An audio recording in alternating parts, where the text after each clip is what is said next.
สวัสดีครับน้องๆวันนี้เราก็จะมาพูดกันในวิชาการบัญชีขั้นต้น EP 1นะครับเป็นเรื่องความรู้เบื้องต้นทางการบัญชีเนาะซึ่งอันนี้ก็เป็นเอพิโซดแรกเลยของซีรีส์นี้นะครับโดยวันนี้เราก็จะมาพูดแบบเบื้องต้นก่อนว่าการบัญชีเนี่ยความหมายคืออะไรเนาะความสำคัญของมันคืออะไรแล้วก็รูปแบบของธุรกิจเนี่ยมันพอแบ่งคร่าวๆได้เป็นกี่ประเภทแล้วทำไมเราต้องรู้ด้วยว่าธุรกิจเราเป็นประเภทไหนนะครับแล้วก็สุดท้ายเนี่ยพี่ก็จะมาพูดด้วยนะว่าในซีรีส์เนี้ยเนื้อหาที่พี่จะพูดถึงครอบคลุมเนี่ยในตอนต่อไปจะพูดถึงเรื่องอะไรบ้างเนาะโอเคเรามาเริ่มกันเลยนะครับอันดับแรกเนี่ยการบัญชีเนาะ accounting ถ้าเราไปอันดับแรกคือเราต้องเข้าใจก่อนว่าคำนี้คืออะไรนะครับถ้าเราไปเปิดดูในหนังสือเรียนต่างๆเนี่ยก็จะพบว่าเปิดดู10เล่มเขาก็เขียน10แบบเนาะก็คือเหมือนแต่เล่มก็อาจจะเขียนไม่ได้เหมือนกันซะทีเดียวเนาะแต่วันนี้พี่จะมาสรุปให้ว่าจริงๆแล้วอาจจะเขียนไม่เหมือนกันซะทีเดียวแต่ใจความหลักตรงกันนะครับโดยถ้าเราพูดแบบเอาใกล้ตัวก่อนเนาะสมมุติว่าเราจะทำบัญชีรายรับรายจ่ายนะครับสมมุติว่าวันนี้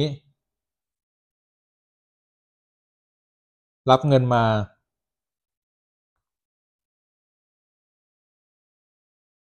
200บาทนะครับปรากฏว่าเราใช้ไปเนี่ยนะครับก็คือมีค่ารถใช่ไหมสมมุติค่ารถ20บาท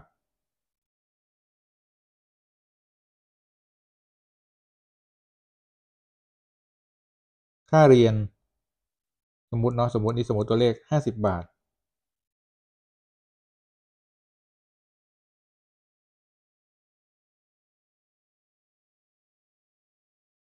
ค่าอาหาร80บาทนี่สมมุติเนาะอ่ะอันเนี้ยสมมุติว่าเรามี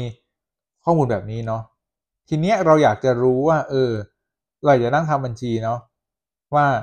จากข้อมูลตัวเนี้ยเราต้องการที่จะได้มีการตัดสินใจว่าจากข้อมูลนี้เราสามารถที่จะสรุปผลได้ยังไงบ้างเราก็มาจัดทำเนาะก็คือประมวลผลว่าโอเคถ้ารับมาแล้วแต่เราเนาะถ้าเราเอาข้อมูลตรงนี้ทั้งหมดเนี่ยนะครับมาหักกลบลบกันเนาะคือเป็น process สมมุติน้องเอา200เนี่ยนะลบ20ลบ50ลบ80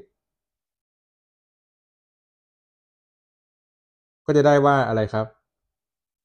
เหลือเท่าไหร่เหลือ50บาทเนาะอ่ะเราจะได้เป็นเงินที่เหลือถูกไหมครับทีเนี้ยเราก็มาทำเหมือนเป็นอารมณ์เหมือนคล้ายๆรีพอร์ตหรือรีพอร์ตนะว่าสรุปแล้ววันเนี้ยเงินเราเนี่ยนะครับมันเหลือเท่าไหร่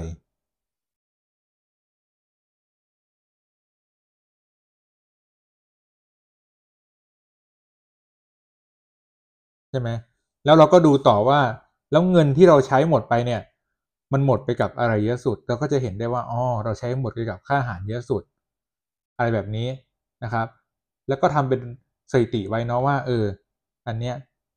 ค่าอาหารฉันใช้ไปเยอะสุดนะ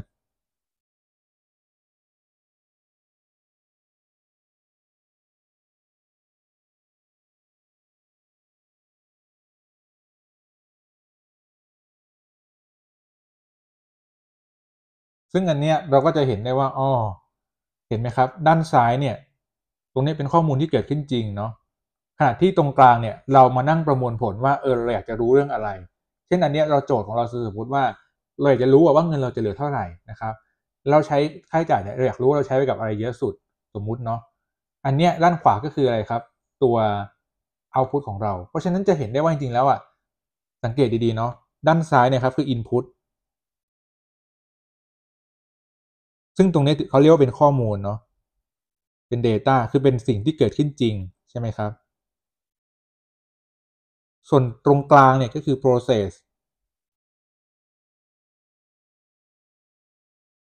และด้านขวามือคือ output นะครับซึ่ง output เนี่ยมันอาจจะเป็น information หรือว่า data ก็ได้คำว่า information ก็คือเป็น data ที่ทำไมครับผ่านการคำว่า data คือข้อมูลเนาะ information คือสารสนเทศถ้าเป็นสารสนเทศเนี่ยมันจะเป็นข้อมูลที่ผ่านการประมวลผลมาแล้วนะครับและก็จำเป็นในการตัดสินใจซึ่งถ้าสมมุติเราบอกว่าinformation ตรงนี้มันจะเป็นในการตัดสินใจของเราเนาะเช่น วันต่อไปเราจะได้รู้ว่าเฮ้ยถ้าอยากเหลือเงินมากกว่านี้เราต้องลดค่าอาหารลงในสมมติตัวอย่างเป็นต้นนะครับอะไรประมาณเนี้ยเพราะฉะนั้นเนี่ยตรงเนี้ยนี่แหละครับคือความหมายการบัญชีเนาะการบัญชีจริงๆมันแบ่งได้หลักความหมายแบบนี้แหละก็คือการเลือกรายการนะครับที่เกิดขึ้นจริงเนาะแล้วก็นำมาประมวลผลและได้ออกมาเป็นผลลัพธ์เพื่อที่จะได้เป็นสารสนเทศในการตัดสินใจซึ่งตรงเรื่องของระบบสารสนเทศเนี่ยเดี๋ยวเราได้ไปเรียนในวิชาระบบสารสนเทศทางการบัญชีเนาะ AAS ในปีต่อๆไปโอเคแต่กลับมาตรงนี้ก่อนเพราะฉะนั้นเนี่ยครับการบัญชีที่เราพูดถึงเนี่ยนิยามมันเนี่ยก็คือแบบนี้แหละนะครับ input process แล้วก็ output อันนี้เข้าใจความหลักเนาะโดยทีเนี้ยเราจะต้องเป็นรายการที่มีผลต่อฐานะทางเงินของบริษัทก็คือสมมุติว่าเราไปซื้อรถยนต์สมมติกิจการเราซื้อรถยนต์อย่างเงี้ยครับก็ถือว่ามีผลต่อฐานะการเงินของกิจการถูกไหมครับทีเนี้ยข้อมูลตรงเนี้ยครับถ้าเราแบ่งการบัญชีเนาะตามผู้ใช้งานก็สังเกตว่าสรุปแล้วการบัญชีเป็นการเลือกรายการนำไปประมวลผลแล้วก็จัดทำตัวเอาพุตออกมาเนาะเพื่อที่จะให้เป็นสารสนเทศที่จำเป็นต่อผู้ใช้นะครับในการตัดสินใจเพราะฉะนั้นเนี่ยเราแบ่งตามผู้ใช้เนี่ยเราแบ่งได้เป็น2ประเภทหลักก็คือการบัญชีการเงินเนาะกับการบัญชีบริหารซึ่งการบัญชีการเงินเนี่ยเราจะพูดกันในวิชานี้แหละอย่างขั้นต้นเนี่ยถือเป็นการบัญชีการเงินนะครับก็คือ financial accounting เนาะอันเนี้ยนะครับจะเป็นการบัญชีที่นำเสนอต่อผู้ใช้ภายนอกของกิจการ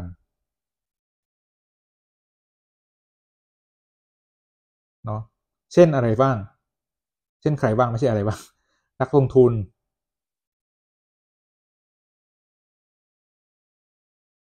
หน่วยงานของรัฐ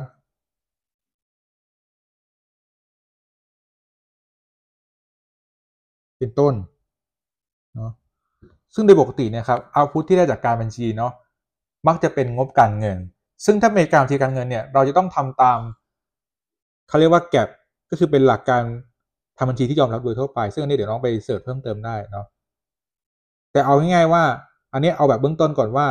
ถ้าเป็นการบัญชีการเงินเนี่ยครับเราจะต้องมี rules หรือว่ามีกฎเกณฑ์อยู่ว่าเวลาเราจะทำบัญชีเนี่ยเราต้องทำตามกฎนี้เท่านั้นนะ1 2 3 4 5 6 7 8และเวลานำเสนอเนี่ยครับเราต้องนำเสนอตามมาตรฐานรายงานทางการเงินเนาะถ้าเป็นของไทยก็คือชื่อว่า TFRS นะครับพูดง่ายเป็นการบัญชีที่ค่อนข้างจะมีกฎเกณฑ์เยอะนะครับเพราะเราต้องทำตามกฎนี้เท่านั้นเนาะซึ่งงบการเงินเนี่ยอันนี้จะฟิกเลยว่าเวลานำเสนอภายนอกเนาะมันจะงบการเงิน5 งบซึ่งอันนี้ไม่ต้องห่วงเดี๋ยวเราพูดใน EP ต่อๆไปแน่นอนว่า5 งบเนี่ยมีอะไรบ้างและเป็นหัวใจหลักที่เราจะต้องทราบเลยนะครับในการเรียนบัญชีเนาะขณะที่การบัญชีอีกสายหนึ่งนะครับจะเป็นการบัญชีบริหาร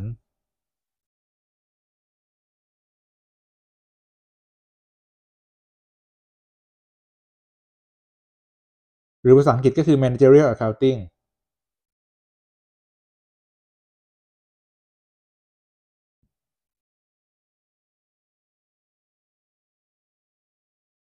อันนี้ครับจะเป็นการบัญชีที่นำเสนอต่อผู้ใช้ภายใน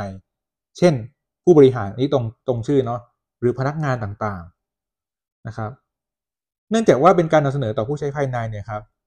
เราก็เลยไม่จำเป็นต้องทำตามกฎเกณฑ์ต่างๆเนาะก็คือเราสามารถที่จะทำได้เลยตามที่ต้องการนะครับนั่นก็หมายถึงว่าเราต้องการจะรู้เรื่องอะไรหรือเราต้องการตัดสินใจเรื่องอะไรเราก็จัดทำสารสนเทศในเรื่องนั้นๆขึ้นมาเลยโดยเฉพาะนะครับเพราะฉะนั้นเนี่ยสามารถทำได้ทำตามอิสระเนาะขอแค่ว่าทำแล้วมันทำไมครับช่วยให้เราตัดสินใจได้เนาะอย่างมีเหตุมีผลนะครับเพราะฉะนั้นในการบัญชีเนี่ยถ้าเราแบ่งเป็น2 สายหลักนี้เนาะจริงๆเราจะมีอีกสายนึงที่เราเคยได้ยินนะครับก็คือการบัญชีต้นทุนเป็นการบัญชีที่จะโฟกัสเฉพาะเรื่องต้นทุนล้วนๆเลย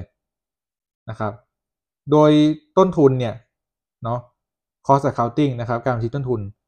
จริงๆแล้วเนี่ยเขาเป็นส่วนหนึ่งของ managerial accounting ก็คือเป็นส่วนหนึ่งของการบัญชีบริหารเนาะเพราะข้อมูลต้นทุนเนี่ยจำเป็นอย่างยิ่งเลยเวลาในการที่ผู้บริหารจะตัดสินใจเรื่องต่างๆเนาะเพราะว่าการบัญชีเนี่ยมันไม่ใช่แค่เรื่องของการตัดสินใจเนาะคือตัดสินใจแหละแต่ว่าโดยหลักเนี่ยมันจะมีเรื่องของการplanning ด้วยเนาะหรือว่า controlling ต่างๆนะครับ ซึ่งข้อมูลต้นทุนเนี่ยก็เป็นข้อมูลที่มีผลอย่างมากเลยในการที่จะควบคุมวางแผนแล้วก็ตัดสินใจนะครับทีเนี้ยแต่ต้นทุนเนี่ยถึงแม้ว่าเขาจะเป็นส่วนหนึ่งของการบัญชีบริหารเนี่ยแต่ต้นทุนก็สามารถที่จะซัพพอร์ตบัญชีการเงินได้เช่นกันเพราะว่าต้นทุนเนี่ยครับจะเป็นข้อมูลต้นทุนเป็นหลักถูกไหมซึ่งตรงเนี้ยถ้าเราทำตามมาตรฐานการบัญชีเนี่ยเขาก็สามารถซัพพอร์ตบัญชีการเงินได้เหมือนกันเพราะฉะนั้นเนี่ยเขาเหมือนเป็นซัพพอร์เตอร์นะครับจะเป็นหน่วยสนับสนุนของทั้งสองบัญชีเลยทั้งบัญชีการเงินและบัญชีบริหาร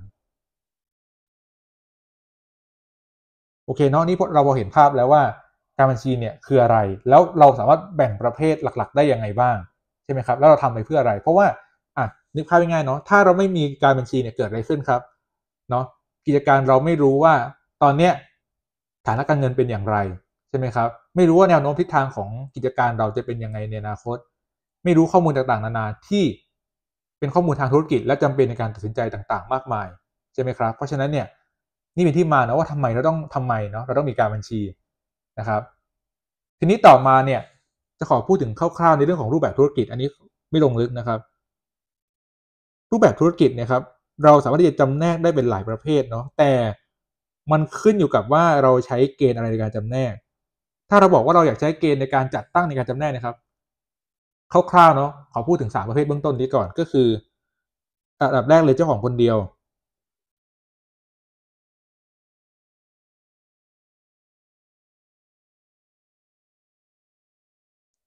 นี่คือ proprietorship นะครับอันนี้ตรงตัวง่ายก็คือเจ้าของคนเดียวก็คือคนเดียวนำทุนของตัวเองมาลงทุนแล้วก็เปิดกิจการได้เลยอันนี้ง่ายๆเนาะแบบที่2ก็คือห้างหุ้นส่วน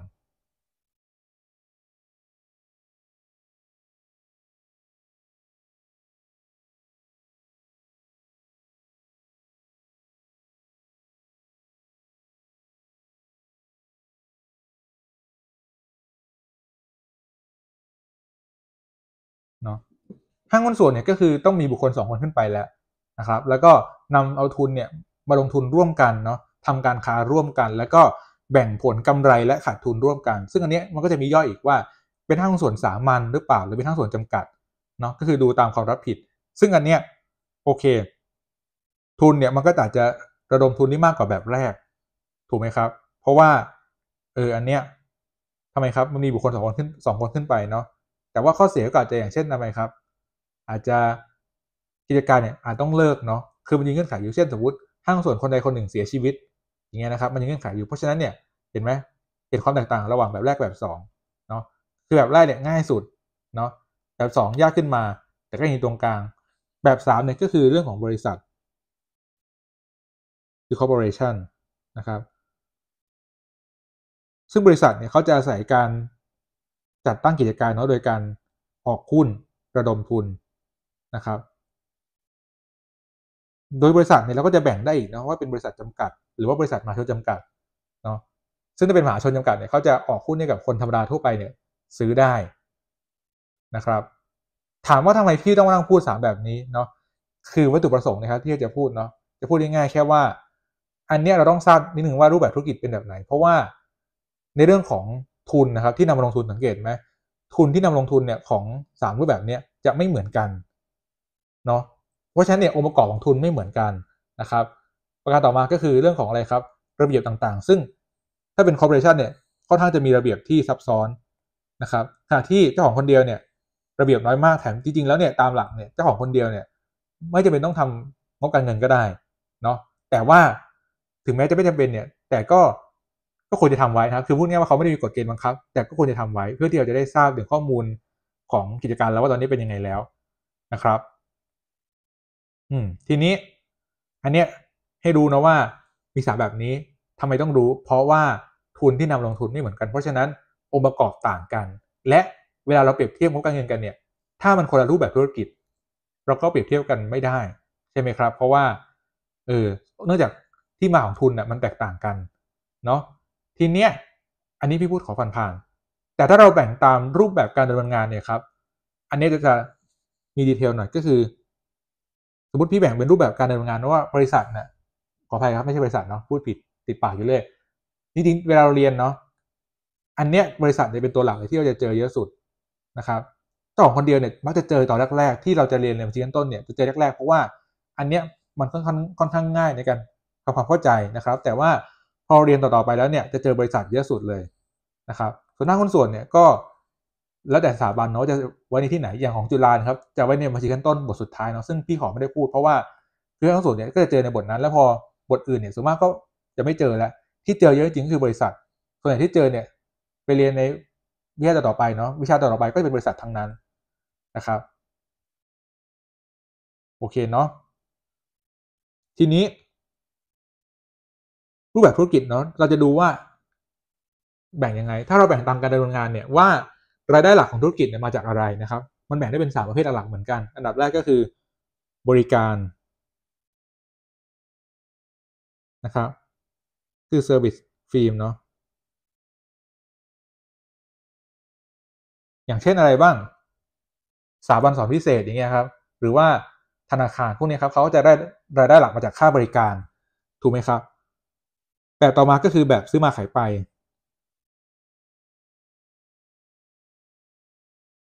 ซื้อมาขายไปเนาะ merchandising อันนี้เช่นอะไรบ้างครับที่เราเห็นเนี่ยจริงๆอย่างตามตลาดเนาะเช่นเอ่อพี่แพ็คพี่แม่ค้าพ่อค้าเนี่ยที่เขาซื้อของมาแล้วก็มาขายเนาะอันนี้ก็ถือว่าเป็นซื้อมาขายไปครับเป็น merchandising เนาะ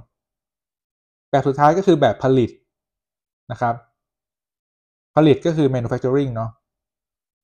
ผลิตเนี่ยก็คือผลิตเองเลยว่าง่ายนะครับเช่นโรงงานผลิตอะไรโรงงานผลิตน้ำตาลโรงงานผลิตนู่นผลิตนั่นผลิตนี่พวกนี้ครับก็คือผลิต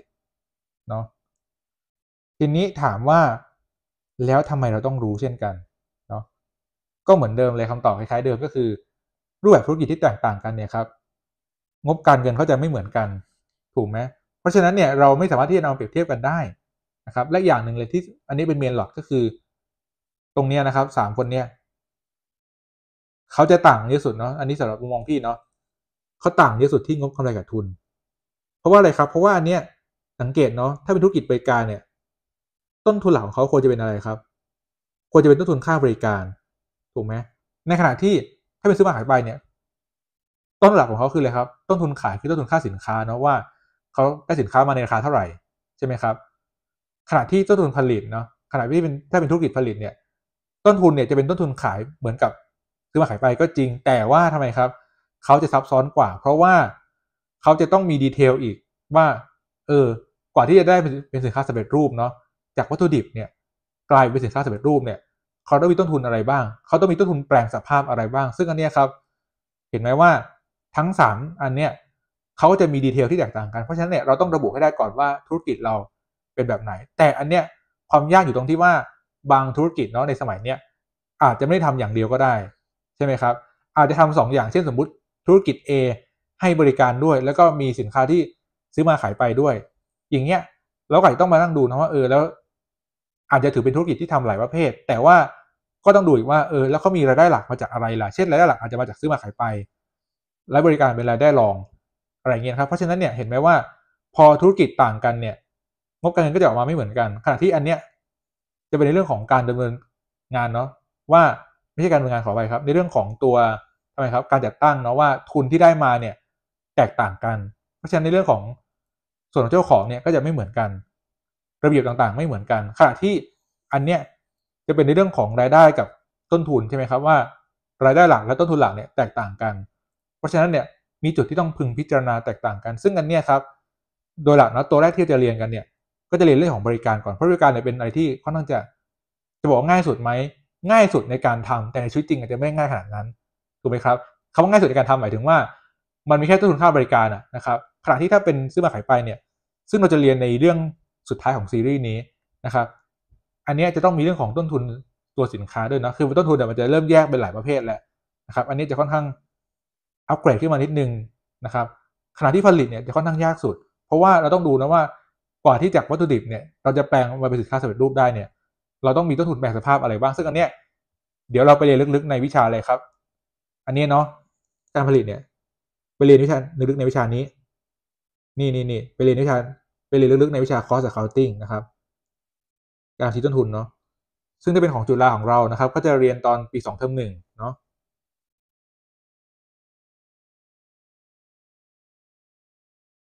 แล้วเราก็ต้องผ่านตัวนี้ก่อนนะครับการที่จะเรียนพอเราผ่านตัวนี้ปุ๊บถึงจะเรียนการบัญชีบริหารได้นะครับซึ่งนี้ก็จะเรียนตอนปี2เทอม2ย้ำว่าวันนี้ของจุฬานะครับของที่อื่นก็อาจจะแล้วแต่เทอมนะครับว่าแล้วแต่สถาบันว่าสถาบันเขาจะเอาไว้ในปีใดเทอมใดในรายวิชาใดนะครับบางที่ก็อาจจะสอนผลิตในขั้นต้นด้วยก็ได้นะครับแต่ว่าของจุฬาจะไม่ได้สอนนะครับจะสอนในการบัญชีต้นทุนเนาะโอเคละวันนี้เนื้อหาหลักจริงมีเท่านี้นะครับแค่จะแนะนำให้น้องๆรู้เฉยๆนะครับรวมถึงทุกท่านที่สนใจนะครับว่าการบัญชีเนี่ยนะครับความหมายคืออะไรเนาะสรุปก่อนการบัญชีเนี่ยทำไมต้องทำการบัญชีครับก็เพราะว่าทำไมครับเราต้องการเขาเรียกว่าสารสนเทศที่จำเป็นในการตัดสินใจถูกไหมครับซึ่งการบัญชีเนี่ยถ้าดูความหมายเนี่ยใครที่เคยเรียนสถิติมาแล้วเนี่ยจะอาจสับสนนะว่านิยามมันดูคล้ายๆกับสถิติใช่ไหมครับแต่ว่าอันเนี้ยความต่างก็คือเขาจะโฟกัสเฉพาะข้อมูลทางบัญชีหรือไม่ก็คือข้อมูลที่เกี่ยวข้องกับในทางเขาเรียกว่าภาษาของธุรกิจนะครับ business language นะครับคือภาษาของธุรกิจเพราะฉะนั้นเนี่ยเราต้องมีกระบวนการ input คือเลือกรายการนะครับนำมา process ประมวลผลเนาะ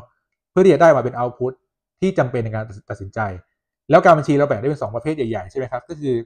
ถ้าเป็นผู้ใช้ภายนอกเนี่ยถ้าเราจัดทำให้ผู้ใช้ภายนอกเราเรียกว่าการบัญชีการเงิน financial accounting ซึ่งอันเนี้ยเราต้องทำตามกฎเกณฑ์ต่างๆนะครับมันจะค่อนข้างฟิกซึ่งอันเนี้ยตามกฎเกณฑ์เนาะเขาจะฟิกไว้เลยว่าตามรายงานที่เราต้องแสดงเนี่ยเป็นงบการเงิน5 งบซึ่งนี่เดี๋ยวจะพูดในต่อไปว่ามีอะไรบ้างนะครับขณะที่อีกสายนึงจะเป็นการบัญชีบริหาร managerial accounting อันนี้ครับจะนำเสนอต่อผู้ใช้ภายในเพราะฉะนั้นเนี่ยเราทำตามอิสระเนาะขอเพียงแค่ว่าข้อมูลนั้นน่ะมันจำเป็นในการตัดสินใจก็พอแล้วนะครับแล้วก็การบัญชีต้นทุนนะครับอันนี้เป็นส่วนหนึ่งของการบัญชีบริหารแต่เขาก็สามารถที่จะซัพพอร์ตการบัญชีการเงินได้ถ้าเขาตามมาตรฐานนะครับซัพพอร์ตในเรื่องของข้อมูลต้นทุนนะครับทีนี้ต่อมาในรูปแบบธุรกิจเนาะเราก็ได้พูดว่าถ้าเราแบ่งตามการจัดตั้งเนี่ยในการได้ทุนมาเนี่ยเจ้าของคนเดียวห้างหุ้นส่วนบริษัทนะครับอันนี้เหมือนเรียงจากเล็กไปใหญ่นะครับจากเล็กไปใหญ่เนาะซึ่งแต่แบบเนี่ยเขาจะมีข้อดีข้อเสียต่างกันซึ่งเอาง่ายว่าเอาแบบสั้นๆเนาะง่ายๆแบบบริษัทเนี่ยน่าเชื่อถือสุดน่าจะอยู่ได้นานสุดนะครับแต่ก็จะมีกฎเกณฑ์ต่างๆค่อนข้างเยอะแล้วก็การจัดตั้งเนี่ยก็จะยากสุดนะครับคันที่เจ้าของคนเดียวเนี่ยจะตั้งง่ายสุดเลยนะครับแต่ก็อาจจะระดมทุนได้ยากกว่านะครับแล้วก็ถ้าตามทฤษฎีเนาะก็อาจจะมีอายุอยู่ได้ไม่นานเท่ากับบริษัทเป็นต้นนะครับขณะที่ถ้าเราแบ่งตามรายได้หลักหรือต้นทุนหลักของกิจการเนี่ยครับเราแบ่งได้เป็น3ประเภทหลักๆเนาะคือบริการซื้อมาขายไปแล้วก็ผลิตซึ่งอันเนี้ยจะต่างจากแบบได้ตรงที่ว่าถ้าเป็นแบบนี้ครับการจัดตั้งเนี่ยเราต้องเป็นแบบใดแบบหนึ่งเท่านั้นถูกไหมครับแต่ขณะที่ถ้าเป็นอันเนี้ยอาจจะเป็นมากกว่า1แบบก็ได้ซึ่งเราก็ต้องไปดูต่อว่าแล้วถ้ามากกว่า1แบบเนี่ยรายได้หลักของเราครับเราควรจะให้อะไรเป็นรายได้หลักดีเนาะเช่นอย่างที่พี่บอกแล้วสมมุติเราทำทั้งบริการและซื้อมาขายไปเนี่ยเราจะซื้อมาขายไปเป็นรายได้หลักแล้วก็บริการเป็นรายได้รองอะไรเป็นต้นนะครับโอเคเนาะนี้เป็นคร่าวๆครับทีนี้ที่พี่จะบอกต่อนะว่าในซีรีส์นี้ครับพี่จะพูดถึงเรื่องอะไรบ้างใช่ไหมครับโอเคเดี๋ยวเรามาต่อกันว่าจะพูดถึงเรื่องอะไรบ้างเนาะ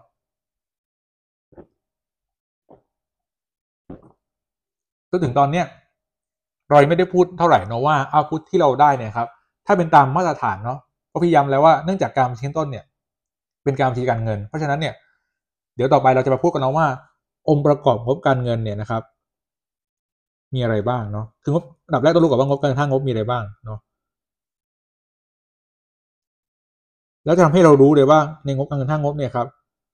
พวกเราเคยได้ยินถูกไหมครับผังบัญชีเป็นพวกสินทรัพย์หนี้สินทุนรายได้ค่าใช้จ่ายเนี่ยอันเนี้ยเขาเรียกว่าผังบัญชี5หมวดซึ่งก็เป็นองค์ประกอบของงบการเงินเราจะมาดูกันว่าในแต่ละหมวดเนี่ยครับเขาอยู่ในงบไหนบ้างเนาะซึ่งงบเนี่ยเราก็จะได้พูดถึงกันครับว่างบเนี่ยทำไมเราต้องมีถึง5งบเลยแต่งบเนี่ยเขาบอกอะไรเราได้แล้วมีเช่นสมมติยกตัวอย่างเนาะงบฐานะการเงินประกอบไปด้วยสินทรัพย์หนี้สินทุนทำไมเราต้องรู้ว่าสินทรัพย์หนี้สินทุนเป็นเท่าไหร่นะครับแล้วอย่างที่บอกแล้วเนื่องจากว่าถ้าธุรกิจเราจัดตั้งไม่เหมือนกันเนี่ยในส่วนของทุนเนี่ยครับในตัวฐานะการเงินเนาะก็จะแตกต่างกันด้วยเนาะถูกไหมขณะที่งบการเงินขาดทุนเนี่ยถ้าเป็นอะไรครับกิจการที่ดำเนินงานต่างกันเนาะพวกนี้หน้าตาของงบเขาก็จะมีดีเทลที่แตกต่างกันด้วยถูกไหมทีเนี้ย5หมวดเนี่ยครับก็จะสำคัญมากๆเพราะว่า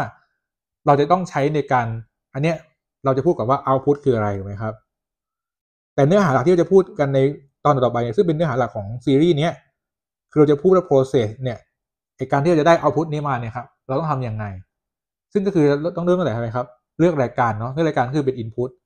แล้ว process เราเนี่ยก็คือการบันทึกบัญชีที่น้องน่าเคยได้ยินเดบิตเครดิตเนี่ยอันเนี้ยครับจะมาแล้วซึ่งเป็นหัวใจหลักเลยของวิชานี้แล้วก็จะใช้ในวิชาต่อๆไปด้วยเนาะการบันทึกบัญชีเดบิตเครดิตรวมไปถึงการปรับปรุงบัญชี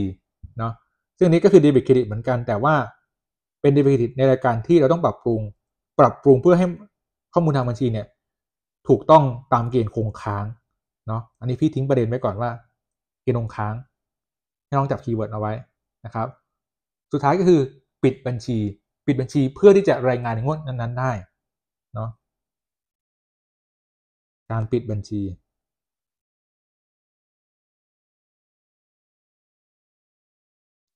ซึ่งทั้งหมดทั้งมวลนะครับเวลาเราทำเนาะทำเสร็จแล้วเนี่ยมันจะต้องมีการผ่านไปบัญชีแยกประเภทเนาะนี่พี่ให้คีย์เวิร์ดไว้ก่อนเนาะบัญชีแยกประเภท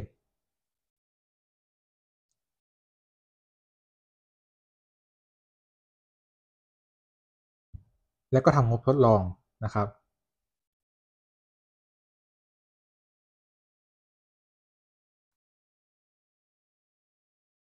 ความหมายของพี่ก็คือสมมุติเลือกรายการเสร็จแล้วปุ๊บเราก็มาบันทึกบัญชีนะครับบันทึกเสร็จปุ๊บผ่านแยกประเภทเสร็จปุ๊บทำงบทดลองนะครับซึ่งเป็นงบทดลองก่อนปรับปรุงเนาะเสร็จแล้วทีนี้รายการปรับปรุงบัญชีเนี่ยที่ปรับปรุงให้มูลค่ามันถูกต้องเนี่ยนะครับมีอะไรบ้างแล้วก็ทำต่อมาทำเสร็จปุ๊บก็ผ่านที่แยกประเภทแล้วก็ทำงบทดลองนะครับเสร็จแล้วก็ปิดบัญชีเนาะก็ปิดบัญชีแล้วก็ทำแยกประเภทแล้วก็อันนี้เป็นงบทดลองหลังปิดบัญชีแล้วซึ่งถ้าเป็นงบทดลองหลังปิดบัญชีเนี่ยแปลว่าอันเนี้ยพร้อมที่จะออกเป็นงบการเงินเรียบร้อยนะครับโอเคเนาะซึ่งจริงตรงเนี้ยก็ถือเป็นวงจรบัญชีนะครับ accounting cycle ซึ่งเดี๋ยวเราจะไปลงดีเทลในแต่ละตัวเนาะซึ่งตัวเนี้ยเป็นเนื้อหาหลักเลยนะครับของซีรีส์เนี้ยคือซีรีส์เนี้ยพี่จะพูดหลักคือตรงนี้แหละนะครับที่พี่จะพูดประมาณ10 กว่า EP เนี่ยนะครับคือตรงนี้นั่นแหละเนาะแต่อันเนี้ยนะครับตอนแรกเนี่ยพี่จะพูดเฉพาะธุรกิจบริการก่อนเพราะว่าเป็นธุรกิจที่สามารถที่จะทำพวกนี้ได้ง่ายสุดนะครับแต่ว่าพี่พูดเสร็จแล้วเนี่ยใน EP ท้ายๆเนาะพี่จะพูดในส่วนของธุรกิจซื้อขายสินค้าด้วยนะครับว่าถ้าเป็นซื้อขายสินค้าเนี่ยเขาจะมีดีเทลที่แตกต่างกันบ้างเนาะอันนี้เนาะสรุปคือพี่พูดในธุรกิจของบริการนะครับและซื้อขายส่วนผลิตเนี่ยก็อย่างที่พี่พูดเนาะอันนั้นเนี่ยเดี๋ยวน้องได้เรียนในวิชาการบัญชีต้นทุนนะครับถ้าเป็นที่จุฬาเนาะส่วนที่อื่นก็อาจจะเรียนหรือไม่เรียนก็ได้นี้แล้วแต่นะครับโอเคเนาะเพราะฉะนั้นเนี่ยซีรีส์นี้หัวข้อนี้ให้น้องมาร์กเลยว่าเนี่ยในประมาณ10 กว่า EP น่าจะประมาณ18 EP ถึง15 EP โดยประมาณนะครับเราจะพูดถึงหัวข้อพวกนี้กันเนาะซึ่งในตอนหน้านะครับเอพิโซดต่อไปเนาะพี่ก็จะพูดในเรื่องของงบการเงินนะครับจะพูดประมาณ2 EP เนาะโอเคนะครับอันนี้เป็นหัวข้อคร่าวๆเนาะสรุปในวันนี้ EP 1เนี่ยไม่มีอะไรมากเห็นไหมครับแค่มาแนะนำเฉยๆว่าเนาะการบัญชีคืออะไรใช่ไหมครับแล้วก็ตัวรูปแบบธุรกิจมีอะไรบ้างใช่ไหมครับและมาแนะนำว่าหัวข้อที่จะพูดในต่อๆไปเนี่ยมีอะไรบ้างนะครับซึ่งคลิปใหม่ๆเนาะก็จะอัปโหลดทุกๆวันจันทร์พุธและศุกร์นะครับเวลา1 ทุ่มตรงเนาะทาง YouTube เป็นรอบพรีเมียร์ซึ่งพอจบรอบพรีเมียร์ปุ๊บเนี่ยก็สามารถที่จะดูย้อนหลังได้ทันทีเลยนะครับยังไงก็ฝากน้องๆติดตามด้วยนะครับรวมถึงทุกท่านที่สนใจนะครับในเรื่องของทางบัญชีก็ยินดีอย่างยิ่งนะครับที่จะให้ข้อมูลที่เป็นประโยชน์นะครับและน้องมีตรงไหนสงสัยนะครับหรือว่าจะคอมเมนต์ติชมยังไงก็สามารถที่จะคอมเมนต์มาด้านล่างคลิปนี้ได้เลยนะครับฝากติดตามคลิปต่อไปด้วยนะครับ EP 2ในเรื่องงบการเงินนะครับฝากติดตาม J Boost Boy ต่อไปด้วยครับสำหรับวันนี้ขอบคุณมากครับสวัสดีครับ